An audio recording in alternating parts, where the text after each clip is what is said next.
Welcome to another episode of The Breakdown. Now, some of you might remember at the beginning of the year, we kind of kicked things off with a conversation with HSAA President Mike Parker, and that conversation had to do with the EMS situation in Alberta. You might also remember we had to throw a bit of a disclaimer up at the start of the thing. Well, guess what? We're talking about EMS again today, so we got to do a bit of a disclosure thing again. So, in the interests of clarity, honesty, transparency, all of the good things, and in no way in an attempt to bolster my own credibility or the credibility of the show, I need to be very, very clear. I am registered as a paramedic in the province of Alberta. I do work as a paramedic in the province of Alberta. I'm currently on leave, but yeah, I've got a little bit of a bias, obviously. Our guest is also a registered paramedic in the province of Alberta, but one thing that we need to be absolutely crystal clear on: the conversation that we're going to have today is based on information that is available to the public. It's either based on media reports or it's based on FOIP requests. There is no proprietary information internal to any employer or organization that we're going to be talking about today. Need to be very, very clear on that. Neither of us, myself or our guest, are representing in any way any organization, any group. This is just a conversation about the data that speaks to the current situation in EMS. With all of that being said, I want to say a big thank you to our guest for joining us today and welcome Ryan Middleton to the show. Ryan, thank you so much for joining us today. Thanks for having me. Long-time listener, first-time caller. There we go.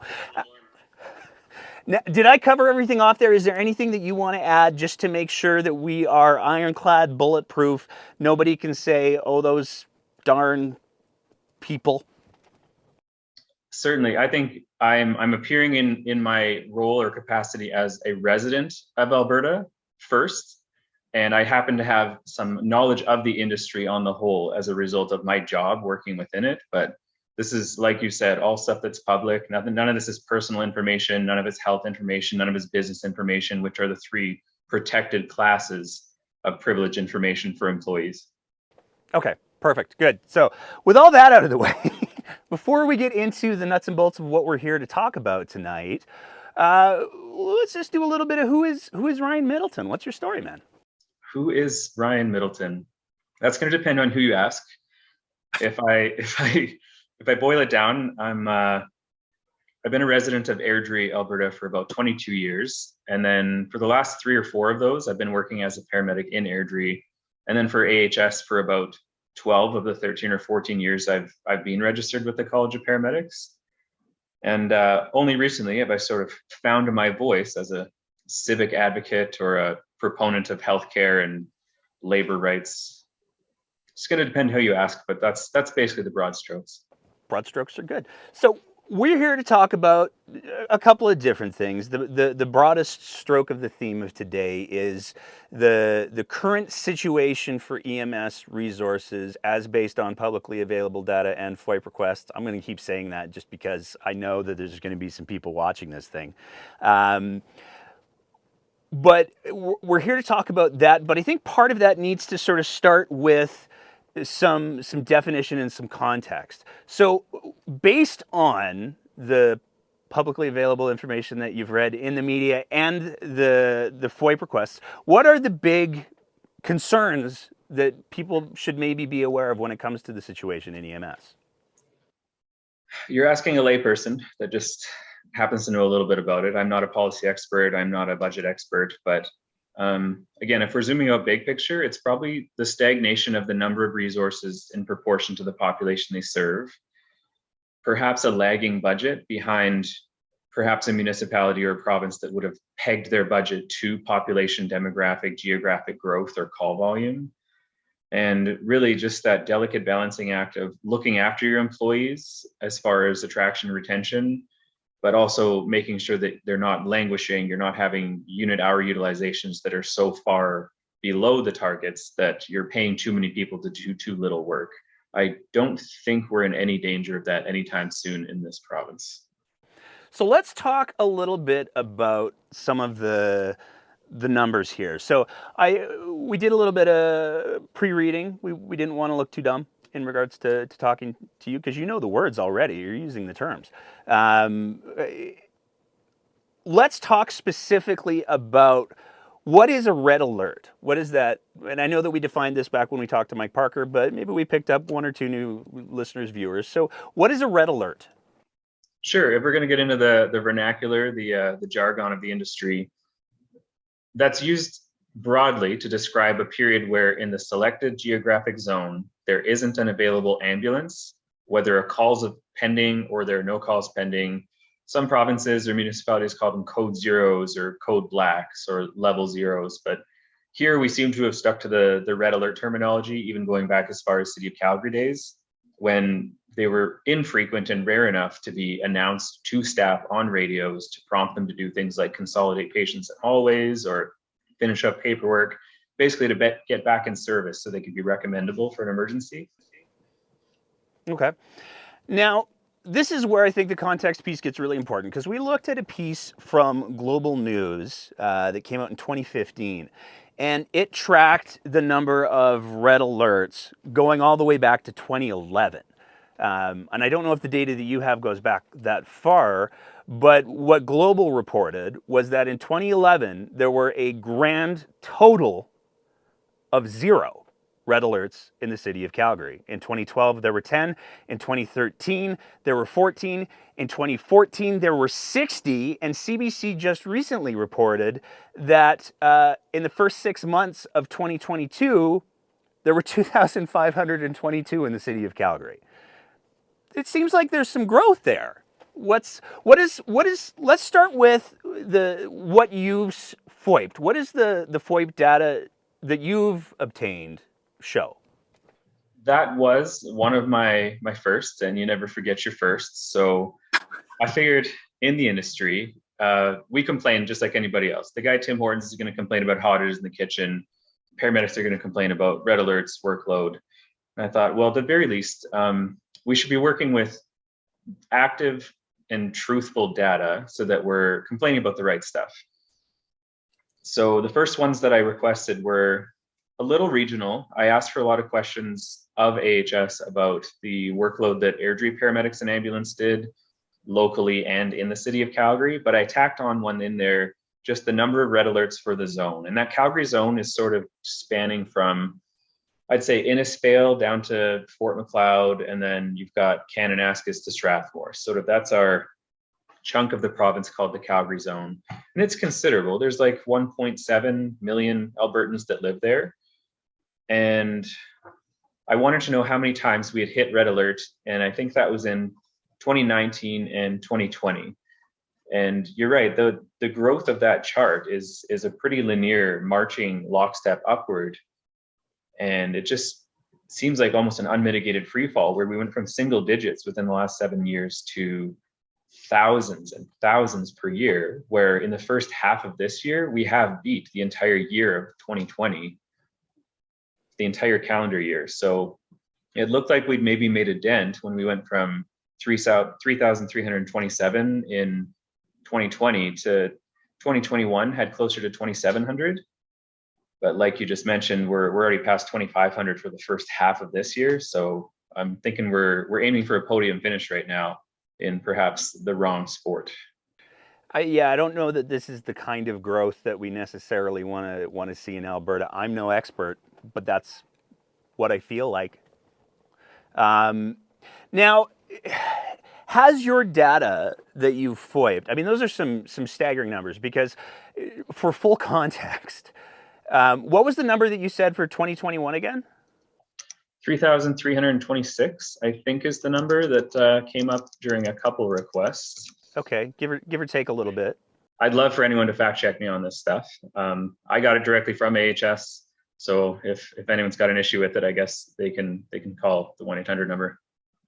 And anyone can do a FOIP. I think that's really, before we move on too far, I think it's really important to highlight that the FOIP process really is as simple as making a FOIP request. You can do it for the government, you can do it for any government organization. And that, I want to talk about your experience with the FOIP process in a bit, but I wanted that number because here's the thing that really strikes me from the numbers that are publicly available. 2011, 0 red alerts in the city of Calgary. 2021, 3,326. That's a lot of numbers extra from 0. Agreed. And then, so if I'm going to take it one step further, we're talking about a red alerts where if there a single patient somewhere requiring an ambulance, they will need to wait until one of those ambulances engaged in an emergency in another municipality that's outside of the Calgary zone or in an offload delay at the hospital. They can't even have one start going toward them until someone is freed up and returned to the system. Once that single ambulance, that single drop in the bucket has returned to the system, we're still in what's called an orange alert, which is also tracked. Both the duration, the instances, the average duration per instance, that's all stuff that anyone can ask for. Anyone can pay $25 and anyone can wait 30 days, and then it hits you with a spreadsheet. And the red alerts almost get all of the sexy media attention, but the orange alerts, I'd say, are just as stark and just as dire, because if you're in Okotoks and that ambulance frees up in Didsbury and that's the only one in the system, you're looking at a greater than 60-minute response time, regardless of whether your emergency is a toothache or a limb that's laying on the grass. So the orange alerts have an entire category all their own, where if we're looking at a combined total of a certain number of seconds or minutes that we've spent in red alert, I think the number for the first 6 months of this year that we spent in orange alert, it's over 250,000 seconds. So that we divide by 60, we're ending up with hours per day where we weren't necessarily in a red alert, but we had one ambulance available for 1.7 million people, where the industry recommended average is about 20,000 citizens to one ambulance. And I don't think we've been there since about 2013 or 14. If they were available. Yeah, there's an interesting statistic. Like when we saw a press release from the HSAA where in 2019 they talked about there were 116 days worth of red alerts in Calgary. They saw a 20% increase in the number of calls that paramedics were going on, but they only saw a 3.4% increase in the number of paramedics that were added to the system. It's worth noting probably that on most ambulances, there's 2 paramedics. So you can say we did a 3.4% increase for 2019, but it really works out to being like 1.7. And with a growth of 20% of use, I mean, I'm not a numbers guy, but it doesn't seem like those things match. Yeah, if we're talking about responding to the average percent increase in call volume with an increase in staff that's proportionate in any way, we keep hearing in the news these days as the citizens of this province that there's been this unprecedented increase in all types of calls, 30% across the board since pre-pandemic levels. I'm thinking, if I'm the franchise owner of a burger joint and I sell 30% more burgers, I'm going to have to do a little bit of number crunching and order 30% more napkins, hire 30% more staff, do 30% more of everything. I need the buns, I need the tomatoes. But in EMS, it just seems like throwing a 3% increase in staff, to quote them, at a 30% increase in call volume, it's not quite enough to stem the tide. And if we're going to use that as our rubric, that we're going to be adding staff to the system in response to the call volume increase, I think a couple hard questions need to be asked of either the minister or Alberta Health Services. What was the increase in the 3 years before the pandemic? Because it sounds like that's about a 50% increase with an even smaller increase in staff to tackle it. So now over a 7 to 8 year period, we're working at more than 50% more call volume, but we're still at single digits for the number of staff that have been attracted or retained to address it.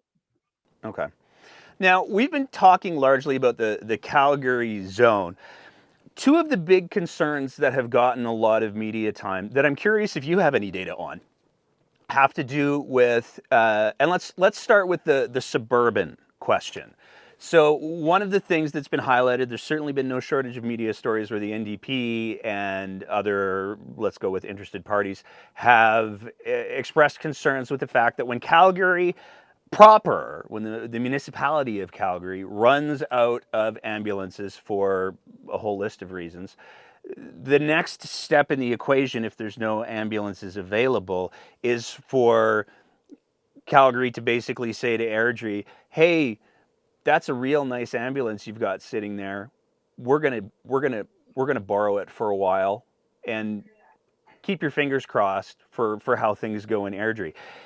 Do you have any data? Have you had any FOIPs around what those times or what the impact of those rural trucks being pulled into Calgary look like? There have already been studies carried out, peer-reviewed, et cetera, that show there's obviously a correlation between delayed response times in the suburban rural area and outcomes that are worse for those patients, especially for those trauma, the stroke, the heart attack.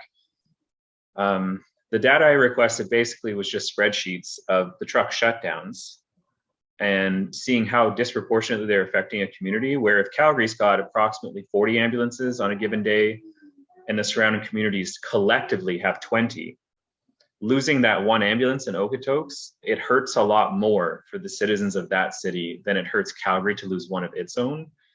And you can't fault the logic with pulling everything into the most densely populated point. If you've only got the one ambulance, it's supposed to head to stampede grounds and do laps until it's got a call, whether that call is in Chestermere or Banff, you don't know. But it does make sense to pull it to the geographical center. But as far as the growth year over year, we could almost stack the charts of the truck shutdowns, both in metro, interfacility transfer, and suburban rural, right up with the red alert and orange alert charts.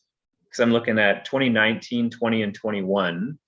The truck shutdowns for suburban rural are 77 for the entire year of 2019, 238 the following year. By 2021, 713 ambulances in a year. So we're getting more than one a day shut down. And I'll have to dive into the spreadsheet for 2022. I've got the first half of the year for that. But going for total truck shutdown, if I'm going to start, bear with me here, in 2019 in the Calgary zone. So we're leaving out Grand Prairie, Wood Buffalo, Edmonton. Yeah, we're pretty about focused. That 1.7 million box. In 2019, we shut down 1,379 resources of any type. That's Tango vans right up to PRUs, just like the public safety or TEMS units that you might have been familiar with. 2020, we jump up to 3,330. 2021, I've got to scroll way down to the bottom of the spreadsheet just to get the number of rows. We're at 5,615 resource shutdowns in a calendar year. And then I think I've got just the first 6 months of this year. Stand by, scrolling, still scrolling. So in the first 6 months of this year, I think just like the red alerts, we beat the entire calendar year of 2020, where we've got 4,270 units have been shut down just this year. In the first 6 months? Yeah, that's in January 1st to June 30th. And for anyone taking notes from the outside, I can reference the FOIP request numbers, but since I've used these ones publicly before, I'm not too worried about anyone worried about their legitimacy. These are directly from the Privacy Department of AHS through legitimate FOIP requests. And that tells you how many times Vulcan shut down. That's how many times Cochrane, Claresholm, Calgary, even a few supervisor trucks or the peak ambulances that just work Monday to Friday. It's just a spreadsheet top to bottom, and it says how many hours they were shut down out of their shift. So you can total the number of hours and lockstep all the way up. So just to be clear and make sure that we're not vernacularing too much, what's a truck shutdown? I mean, it sounds pretty self-explanatory, but I don't want to make any assumptions. So for our audience, what is your understanding of what a truck shutdown is? It's very gracious of you to throw the definitions over to me when you're perfectly good at explaining them yourself. But for the layperson, like you mentioned earlier, an ambulance needs two people. There's two souls on board that have some sort of certification or training in emergency medical response. The levels of that vary, and it's up to you whether you want to dive into that. But let's say even one person calls in sick on an ambulance. That ambulance can't operate as normal. It can't transport a patient with a single person because you can't both attend to the emergency care and drive the truck at the same time. So a truck shutdown, truck to us in the industry would mean anything from a patient transport van to an SUV up to the transport ambulance that you probably think of when you hear about paramedics and 911. And a truck shutdown is basically one of them that's had to be parked and locked for a certain duration of its shift, whether it's the whole thing or a partial book off, and it can't help anybody. Your taxes don't change when those get shut down. If anything, it costs more because if they want to pull someone in on overtime to fill that seat on a last minute notice, or even with notice ahead of time, that costs more. So it's not like we're getting a discount for a prorated number of tax dollars for ambulances shut down. And that's affecting allied agency partners as well. So we have specialty ambulances that work in conjunction with things like the Calgary Police that are not embedded with the police. They are still an Alberta Health Services resource or SUV. But if we shut down all of our tactically trained paramedics for a weekend, and the police have a hostile takedown that they really would have wanted us to be there for, we're letting them down. They've invested time and effort and a lot of money in these agency partnerships, and we're not there for these guys.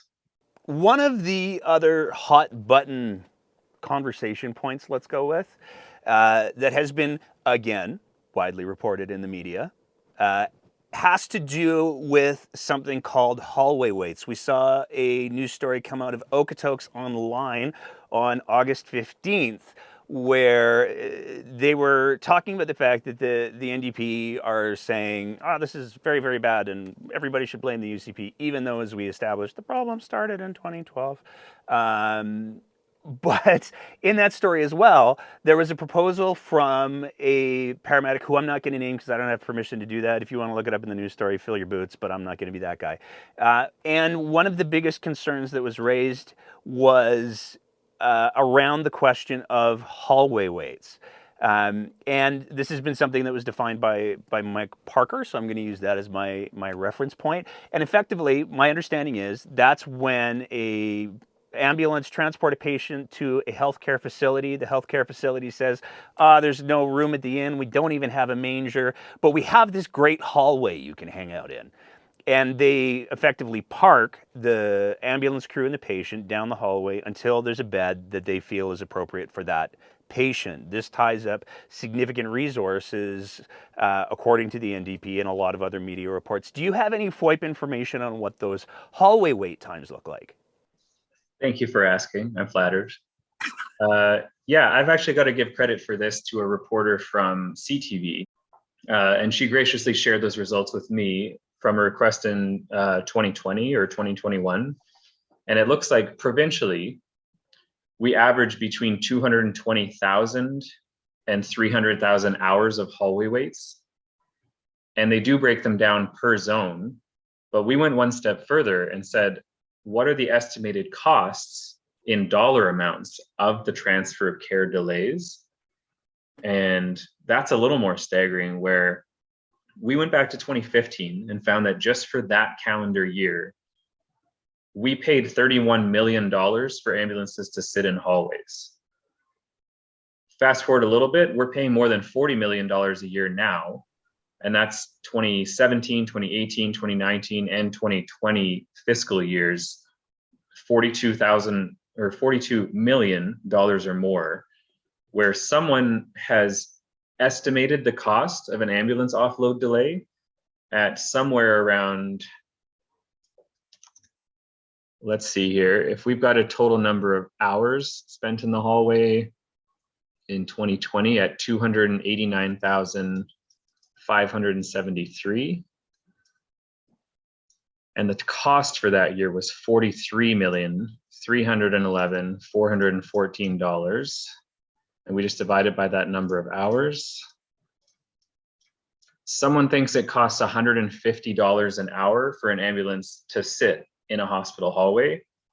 There are so many intangibles that we won't be able to quantify attached to that, because if that ambulance isn't in the system, we can't take emergency calls. If we can't take emergency calls, we get closer and closer to those red and orange alerts if we're not already in them. And the next person that needs that ambulance doesn't get it. But if our budget provincially is just a hair over $600 million a year, and we're spending 40 million of that just on waiting around to transfer the patients, which I'd say is supposed to make up a little fraction of our job, I think some harder questions need to be answered about where the attention should be going, where the budget dollars should be going to. And I don't think anyone's going to want 40 out of 600 going toward these offload delays. Yeah, that's not a small percentage of a budget. And this is a problem that's been identified. I mean, we've talked about the number of calls and the huge growth in the number of calls.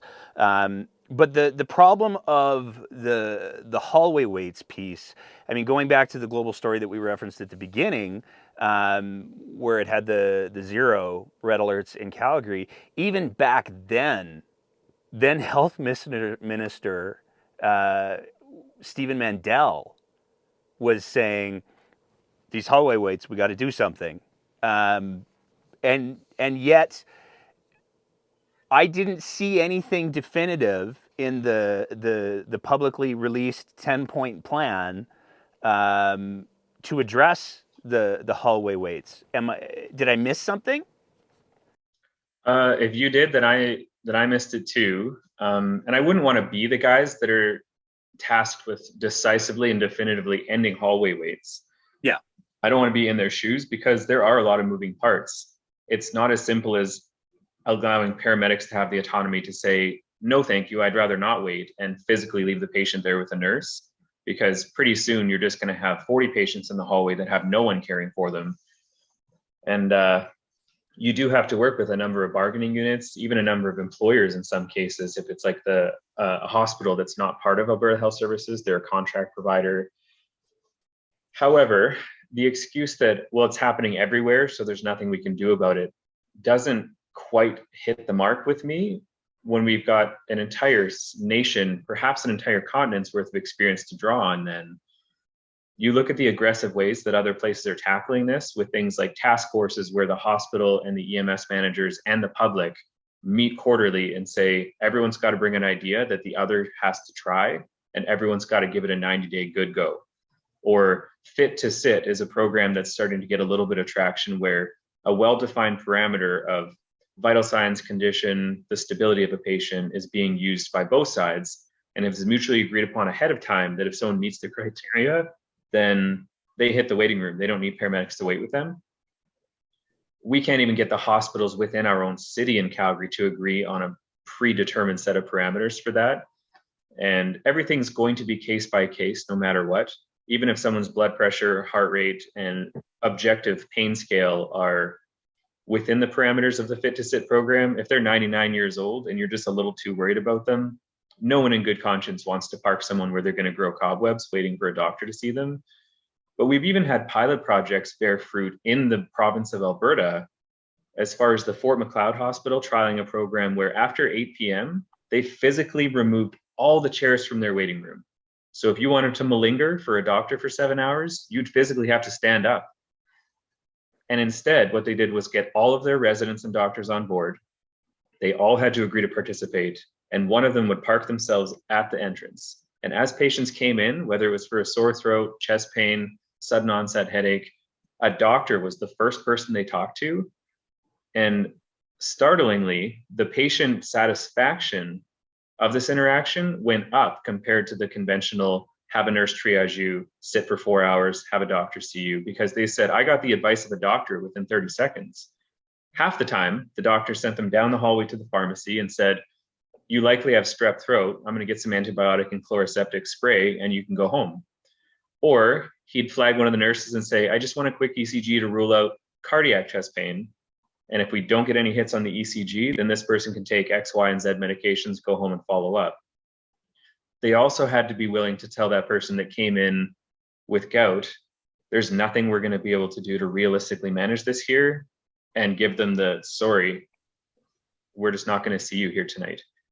And I don't know why these programs don't get trialed for longer and for a greater number of areas, but there are some great ideas out there. I just wish there was a little more appetite from the provincial healthcare provider to try some of them. And if they don't bear fruit after 90 days, sure, we tried and it didn't fit. But to say, well, there's nothing we can do because everywhere's having the same problem, it's not my favorite flavor. Yeah, no, I can, and certainly, I mean, we're seeing more and more stories about the healthcare system being overwhelmed. One of the big political conversations that we're seeing a lot right now is how do we manage the volume of need within the provincial healthcare system. This is one of the reasons why we're seeing policies being floated about expanding private healthcare, because that's the only way. And it's fascinating that, you know, that program that you just described there, that works within the current confines of the system by and large. It just maybe makes people a little bit uncomfortable from time to time. That isn't getting trialed wider, but we have politicians of all stripes entertaining massive changes to how we deliver healthcare in the province of Alberta. I'm curious, are there any other, what are the big issues that you wish people knew about the data that you have FOIPed? What are the things that you wish more members of the public were aware of? I wish they were aware that they could just reach in and grab the data for themselves instead of these vague and difficult to combat problems. There are spreadsheets, there are graphs, there's a bottom line somewhere if something is improving, getting worse, or staying the same. And I think the attention should be evidence-based in that regard. If we are outpacing every other municipality and province in the nation for red alerts, I think we need to have those emergency all-night meeting sessions where they're calling the guy in New Zealand, they're calling the chief in Philadelphia and saying, what are you guys doing? Because we are rapidly approaching constant red alert with calls stacked 24 hours a day. And we're going to hit that target faster than any other city in North America. I also think that no one person can be blamed. There are a confluence of factors. No one person caused the pandemic. No one person caused 30 years out of the last 36 of conservative governments in a province that have pushed for privatized healthcare. So if success is that moving target, the solutions that are going to fix it aren't single and static either. We almost have to start trying. Instead of dying by death by 1,000 cuts, we're going to have to try 1,000 Band-Aids and stop looking for the one that's going to cure everything at the same time. One of the ideas that seems to pop up a bunch more is the transfer payments from the federal government. Again, I'm no policy expert, but it sounds like around 22% of our healthcare is subsidized by the feds. But if more than half of our provincial budget in most provinces goes toward healthcare, it seems like you almost have to start there. And it physically pains me to bring up cliches over and over, but an ounce of prevention really is worth a pound of cure. And if we're looking at harm reduction, we need to look at it in terms of dollars. Like if we're closing the harm reduction sites, if we're reducing the mental health supports, if we're literally de-indexing the assured income for the severely handicapped that gets them the care that keeps them out of the healthcare system. I know one of your recent guests went into that in detail. We need to stop doing that. It's going to be painful for any sitting administration to spend $10 now on something that might or might not happen. But if you can break it down in terms of saving $1,000 later by doing it, we need some triggers to be pulled, and we need them to be pulled pretty soon. And EMS isn't unique in this regard. The hospitals are hemorrhaging their staff to travel agencies. They're hemorrhaging their overtime hours to people that just say, I can't do it anymore. I got to start calling in for some of my nights. It's not just EMS. That's just the one that I have the most clear lens through. But we do need to start somewhere instead of just saying, well, it's happening everywhere. There's nothing we can do. The last the last topic that I wanted to hit on with you a bit is the whole FOIP process. And you teed me up for it beautifully with, I wish more people know they could do this. I think it's important to highlight literally anyone can FOIP anything affiliated with the government except perhaps the war room. But it really is quite simple, and you never know what you're going to get. When we did and we're, I got to be clear. I've said this many times before. I will keep saying it. We are not journalists here. We stumbled upon a FOIP request that revealed all of the mask silliness that happened with the education ministry and friends of Miss LaGrange. We're not journalists. We just did a FOIP. You're not a journalist, I'm assuming. Not yet. No one's Okay. sent any offers in yet. There we go. So you're just a concerned person who wants to know, hey, what's going on here? There's been a lot of negativity about the FOIP process, and certainly we've seen no shortage of stories in the media about how, especially when we start to talk about the conversations that occur within political parties, they're jumping to platforms that are much harder to track. They're not using internal communications. But when we're talking about empirical data, when we're talking about things like, as you've said, the number of hours that a thing has happened for, that's eligible to literally anyone who does the request. What was your experience with the FOIP process been like? And are there any tips that you'd give Joe Average, or Jill Average, who's watching or listening to the show right now, if they wanted to know how many hours, I don't know, of a thing that a thing is doing? I ran out of gas on that one. What tips would you give them? I've got to start with, it's an acquired taste. When I put that very first request in, I just wanted to know, are Airdrie's ambulances really spending their entire days in Calgary? Short answer, yes, they were. If 80% of the workload of a municipality takes place in another distant city, maybe that other city just needs a little more help. But I found it was like stumbling into this secret lemon grove, but it was only lemons. And all you were going to find is stuff that would make your mouth pucker. And you know what? People love lemons. They love it as a garnish. They love it as an accent. They love it as a flavor. But no one wants to eat just lemons. And I found that with the absolutely ruthless news cycle, I could get a little bit of attention. I could agitate a little bit. I could provoke a little bit of dialogue by throwing something out there that I thought was a lot of meat on a bone. But people don't seem to want all bad news all the time. And when you find that your province, and specifically your municipality or your region, are leading the nation in the red alerts, the hallway waits, the number of staff that are off work for physical and non-physical injuries, my tip would be ask for things that are quantifiable and not opinions. And just feel free to ask the people that are considered at least familiar with the field. I've got to give kudos to the journalists in this region that have started asking paramedics, what should I ask AHS? What should I ask the government of Alberta? Because I was sort of stumbling around in the room by myself in the dark saying, I wonder if they track this, I wonder if they track that. But I have found that at least for Alberta Health Services, who has their own very robust FOIP pathway, the analysts that provide the results, they are eminently reasonable. You can just ask them if they track something before you commit that $25 a month of your time. And it's filling out a single PDF and emailing it to privacy@ahos.ca and saying, this is the information I'd like. This is where I think it's kept as far as department. And they'll let you know. They'll give you your money back if it's not kept there.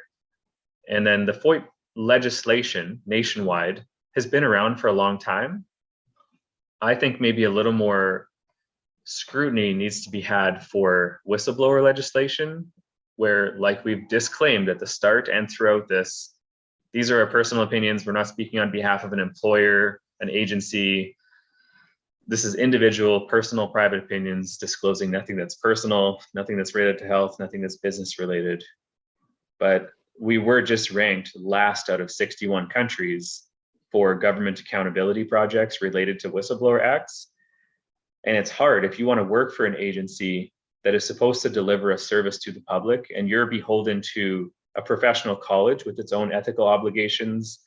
Your upbringing says what's right, what's wrong. And even your employer has core values and guiding principles that say you are supposed to do the most right thing most of the time.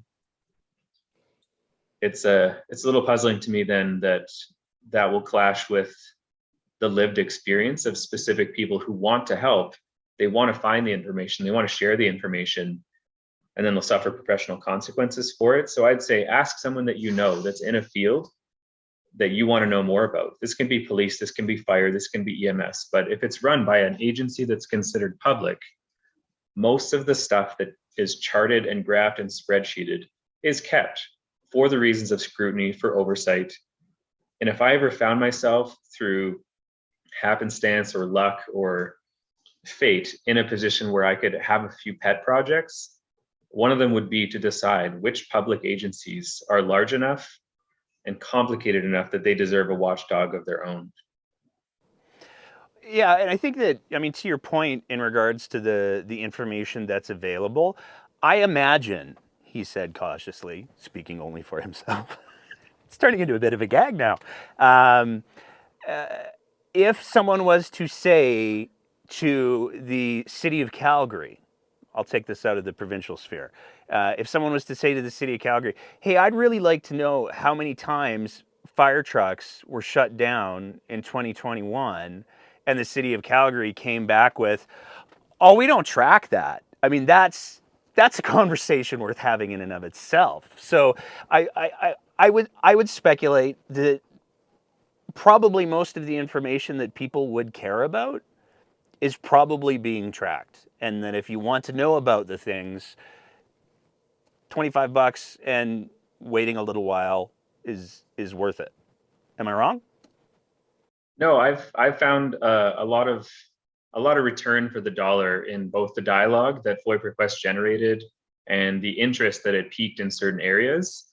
And if I had the same level of concern about municipal policing or municipal fire departments that I did with the provincial EMS service, I'd be throwing FOIP requests in those directions too.